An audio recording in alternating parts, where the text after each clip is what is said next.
Before the walls were broken, before the final bells rang, and before the last emperor disappeared into battle, Constantinople stood like a wounded giant, refusing to kneel.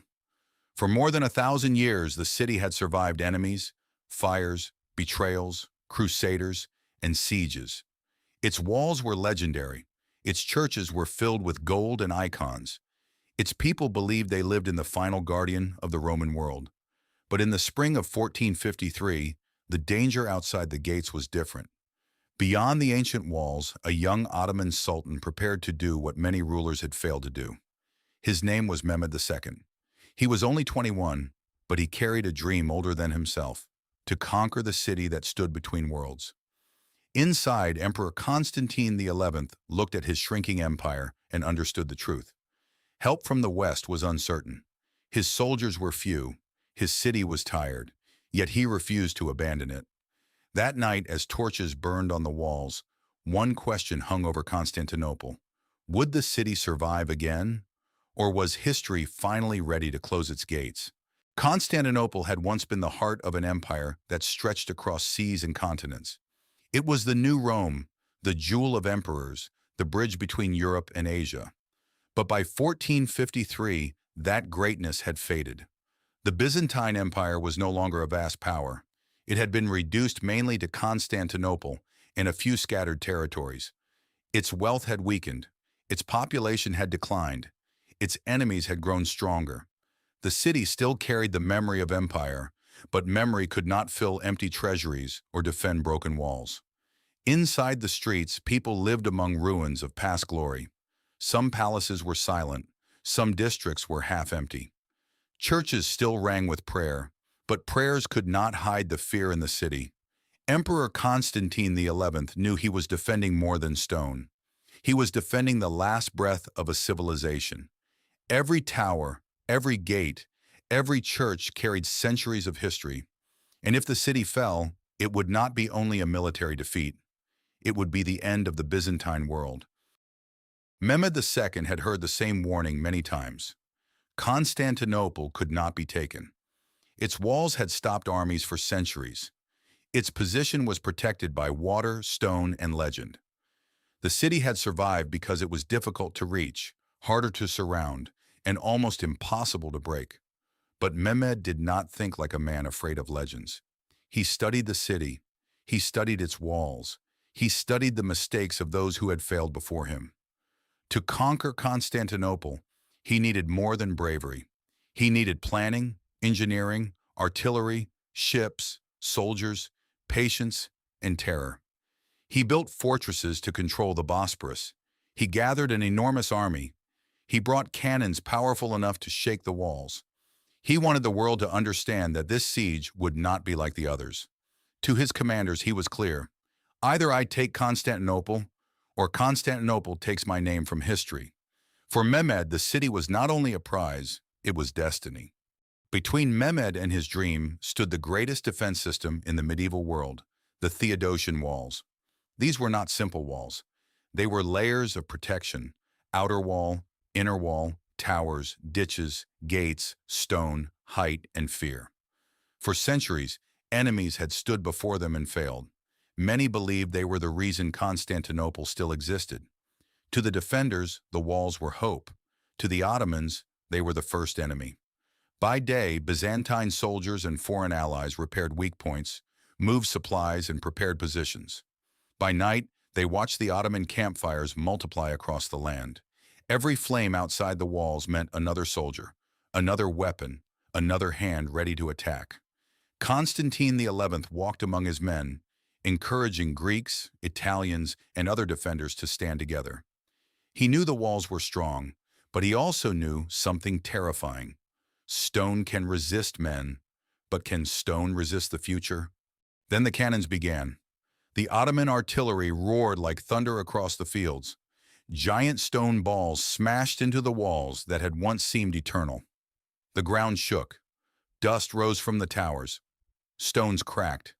Citizens inside the city covered their ears and looked toward the west in terror. For centuries, Constantinople had trusted its walls. Now gunpowder was changing war. Each cannon blast was more than an attack. It was a message from a new age. The medieval world of stone walls and ancient defenses was meeting the age of artillery. The defenders worked desperately. When a section of wall cracked during the day, they repaired it at night with barrels, earth, timber, and broken stones. Exhausted men carried materials through darkness while priests prayed nearby. Mehmed watched carefully. The walls did not fall immediately, but they were bleeding, and every morning the cannon spoke again. Constantinople was protected not only by walls, but by water. To the north lay the Golden Horn, a deep harbor guarded by a massive chain stretched across the entrance. This chain prevented enemy ships from entering and attacking the weaker seawalls. As long as the Golden Horn stayed closed, Constantinople had one more shield. But Mehmed was not willing to accept limits. If his ships could not sail through the chain, he would find another way. The Byzantines believed the harbor was safe. The defenders trusted the chain. Sailors watched the water and waited for a direct attack. Then came one of the most famous moments of the siege. The Ottomans dragged ships over land, using greased logs and manpower to move vessels into the Golden Horn from behind the defenses. When the defenders saw Ottoman ships inside the harbor, shock spread through the city. What had seemed impossible had happened. The city was now threatened from another side. When Ottoman ships appeared in the Golden Horn, fear entered Constantinople like smoke. People whispered that the city was surrounded from every side. Mothers held their children closer. Merchants hid valuables. Priests led processions through the streets, carrying icons and chanting prayers. Soldiers who had already been exhausted by cannon fire now had to defend more walls, more gates, more danger. The city was not only under military attack, it was under psychological attack. Mehmed understood that fear could weaken a city before swords ever entered it. Every cannon blast, every drumbeat, every moving ship told the defenders the same thing. There is no safe side anymore. Yet Constantine XI refused to spare. He moved among the defenders, speaking not as a distant emperor, but as a man who would die with them if necessary. He had little hope of victory, but he still had honor. And sometimes in the final days of an empire, honor is the last wall standing. Among the defenders stood men who knew the odds and stayed anyway. There were Greeks defending their homeland, Italians defending trade and faith, soldiers defending honor, and ordinary citizens defending their families. One of the most important commanders was Giovanni Giustiniani, a skilled Genoese soldier who helped organize the defense of the land walls. His arrival had lifted morale. He knew siege warfare. He knew how to place men, repair breaches, and hold a line under pressure. Constantine trusted him with one of the most dangerous sections of the defense. But even the bravest defenders were painfully few. The Ottoman army outside was enormous compared with the defenders inside. Mehmed could replace losses. Constantinople could not. Every wounded man mattered. Every sleepless night weakened them. Every cracked stone brought the enemy closer. Still, when the horn sounded and Ottoman troops advanced, the defenders raised their weapons and stood at the walls. They were not defending victory. They were defending the right to be remembered. As the siege dragged on, Constantinople turned to prayer. Inside Hagia Sophia and the city's churches, candles burned late into the night. People begged for deliverance. Some believed a miracle would come. Others feared that God had already judged the city. The air was thick with incense, tears, and whispered names of the dead. Outside, Ottoman drums beat in the darkness. Inside, bells answered. The contrast was haunting. War outside the walls, prayer inside the city. Constantine XI joined the people in their final spiritual struggle. He knew politics had failed, diplomacy had failed, relief had not arrived. The walls were breaking, and the enemy was preparing for the last assault. Yet the people still gathered beneath icons and golden domes, trying to find courage in a world collapsing around them. For one final night, Constantinople was not only a fortress, it was a city of souls waiting for dawn. Mehmed knew the city was wounded. The walls had been battered. The defenders were exhausted. Supplies were low. Fear had grown. But Constantinople still had not surrendered. So the Sultan prepared for one final assault. He moved through the Ottoman camp, speaking to soldiers, commanders, artillerymen, and religious leaders. Rewards were promised. Glory was promised. The city that had resisted for centuries was now within reach. Across the camp, weapons were prepared, ladders were gathered, drums waited, men sharpened blades by firelight, officers reviewed positions. The final attack would not be a raid, but a wave of human force meant to overwhelm the defenders completely. Mehmed understood the risk. If he failed, his prestige could be damaged forever. If he succeeded, he would become the conqueror of Constantinople. That night, the Ottoman camp did not sleep. It breathed like a storm waiting to break. On the final night, Constantinople knew the end might be near. The walls were damaged. The defenders were exhausted. The people prayed with the desperation of those who had no other weapon left. In the darkness, some families said goodbye without saying the words. Soldiers embraced friends. Priests gave blessings. Bells rang across the city. Constantine XI reportedly addressed his defenders before the final battle, urging them to stand for faith, family, city, and honor. Whether every word remembered later is exact or not, the meaning was clear. No one inside the city expected an easy dawn. Outside, the Ottoman army waited. Inside, the last emperor prepared to fight not from a throne, but from the walls. He knew he could not save the empire, but he could choose how it ended. And in that choice, Constantine became more than a ruler. He became the final witness of Rome. Before dawn on May 29th, 1453, the final assault began. Ottoman drums thundered, trumpets screamed. Waves of soldiers moved toward the walls. Arrows, stones, and cannon smoke filled the air. The defenders fought desperately, pushing ladders away, striking at attackers, and trying to hold the broken sections. The first waves exhausted the defenders. Then stronger forces came. The battle became chaos, shouting, fire, steel, smoke, dust, blood, and collapsing stone. Giustiniani fought at the most dangerous point, helping hold the breach under terrible pressure.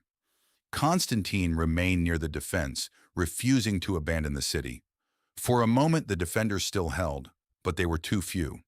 The Ottomans had numbers, pressure, and momentum. Each wave struck harder than the last. Constantinople's final wall was no longer only stone, it was men. And men, no matter how brave, can break. The turning point came when the defense began to collapse. Giustiniani was wounded and had to leave the wall. His departure damaged morale at the worst possible moment. Among exhausted defenders, fear spread quickly. If their strongest commander was gone, how long could they hold? At the same time, Ottoman troops pressed into weak points and breaches. Confusion spread. Some defenders retreated. Others fought where they stood. The line that had protected Constantinople for weeks began to tear apart. Then the Ottomans entered. Once the enemy was inside the walls, the city's fate was sealed. Fighting continued in streets and near gates, but the defense was broken. The impossible had happened. Constantinople, the city that had resisted for centuries, had been breached. The last emperor did not flee. Constantine XI threw himself into the final fighting and vanished from history in the chaos. The city had fallen, and with it, the last remnant of the Byzantine Empire ended. By morning, Constantinople belonged to Mehmed. The city that had been the heart of the Byzantine world was now under Ottoman control. The last emperor was dead. The empire that had survived for more than 1,000 years after ancient Rome's western fall had ended. Mehmed entered the city not merely as a victorious commander, but as a ruler stepping into history. He understood the power of what he had taken. Constantinople was not just another city. It was a symbol of empire, faith, trade, and civilization. The fall shocked Europe and transformed the Eastern Mediterranean. For the Ottomans, it became a moment of enormous prestige. For the Byzantines, it was the final silence after centuries of survival. The city would live on, but it would never be the same. A new chapter began under Ottoman rule, and the conqueror would be remembered as Mehmed the Conqueror.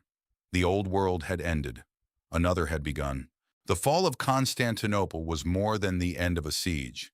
It was the end of the Byzantine Empire. It was the closing of a Roman story that had lasted for centuries. It changed trade, politics, religion, and the balance of power between East and West. But Constantinople did not disappear. It transformed. Under Ottoman rule, it became the heart of a new empire. Its streets filled again, its harbor lived again, its walls remained as witnesses. Hagia Sophia stood as a symbol of the city's changing destiny.